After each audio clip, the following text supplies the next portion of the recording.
Sa susunod na buwan ay summer na, kaya naman nagbabala ang mga otoridad sa publiko na doblehin ang pag-iingat. Lalo pa tuwing sasapit ang buwan ng Marso, kaliwat kanan ang sunog na naitatala. Ang resulta, maraming bahay at buhay ang nawawala. Balitaan mo kami, Emil Carion. Tuwing Marso ay nakatutok ang atensyon ng publiko sa pag-iingat sa posibleng maganap na sunog. Pero para sa mga tauhan at opisyales ng Bureau of Fire Protection, ang pag-iingat ay dapat na walang pinipiling buwan o okasyon. Para makuha po natin yung atensyon ng mga publiko, lalong-lalo na yung mga residents ng Quezon City, ay nagkaroon po tayo ng mga information drive. Last December po, ay meron po kaming mob dancing dito sa mga kasama natin ng mga bumbero dito at naging epektibo po dahil nga po nung last December ay nagkaroon lang po tayo ng isang insidente ng sunog. Mas matinding pag-iingat ang kailangan. Ito ang isa sa mga nakumpirma nag-aaral ng Epidemiological Assessment of Fires in the Philippines sa taong 2010 hanggang 2012 ni Dr. Gloria Nenita Velasco. Sa malawakang pag-aaral na ito, napag-alaman na ang mga sunog ay mas madalas o 43% ng mga ito ay nagaganap sa unang bahagi ng bawat taon. Ito ay Enero hanggang Marso.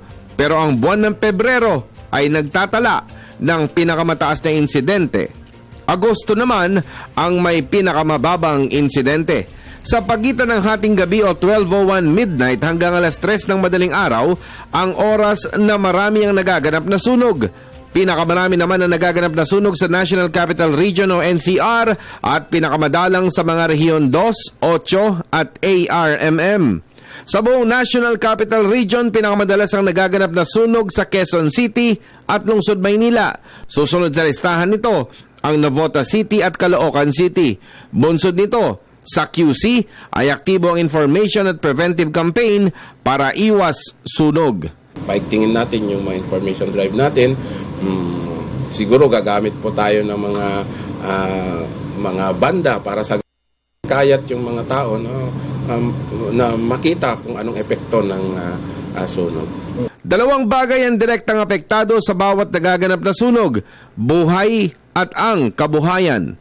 Sa taong 2012, ang WFSC o ang World Fire Statistics Commission ay nagtala ng 1% ng global GDP ang kasamang naabo sa bawat insidente ng sunog. Ibig sabihin milyon hanggang bilyong dolyar na halaga ang nasasayang. Batay naman sa pag-aaral ng WHO World Health Organization, mula 70,000 hanggang 80,000 ang namamatay.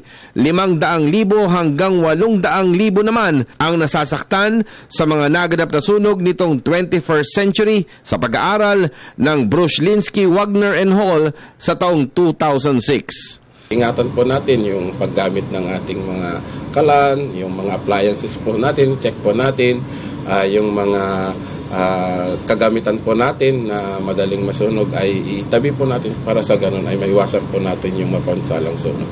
Pag-iingat, pagiging alerto, pagiging handa at pagsunod sa mga safety precautions ng mga engineers at safety ang ilan lamang sa dapat gawin para makaiwas sa perwisyo ng sunog. Para sa Telebisyon ng Bayan, ako si Emil Carion.